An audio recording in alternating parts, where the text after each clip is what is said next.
Back now to the Chauvin sentencing. Former Minneapolis police officer Derek Chauvin sentenced to 22 and a half years behind bars in the murder of George Floyd today. NBC 10 legal analyst Enrique Latoison is joining us now to help us understand the sentencing. Enrique, thanks for being here. Prosecutors, we know, recommended 30 years for Chauvin. So what factors do you think influenced the judge's decision to land on 22 and a half years?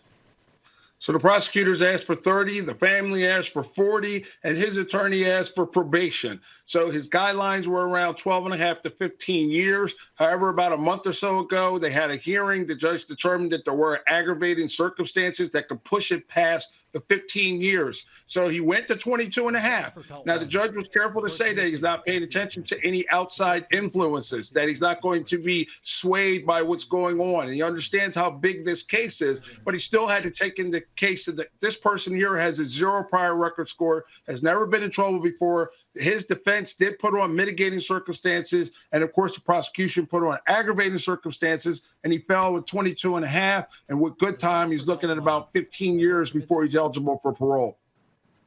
We know before the sentencing, various people were allowed to make statements before the judge handed down that sentence, Derek Chauvin among them. He finally addressed the Floyd family. We're hearing him for the first time. In case people didn't hear it, here's again what he had to say. It was not long.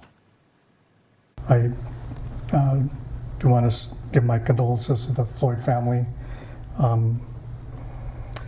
There's going to be some other information in the future that would be of interest, and I hope things will give you some peace of mind.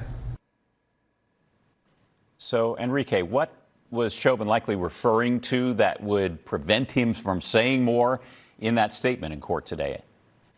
Well, he's currently under federal indictment for 2 other cases, one with George Floyd's case and one with a different case. So he has to kind of be careful about what he says because it could still be used against him in federal court because he's going to be still facing another trial. However, I was a little surprised that he hadn't prepared a statement. It seems as though he was just kind of winging it, and that cryptic statement kind of was confusing. I didn't understand what he was getting at by that. And so the general rule is if you're not going to say something that's going to help you or give sympathy with the judge or take accountability, you're better off just saying, Judge, I have nothing to say. I'm still under, other legal issues, and this time I have nothing to say.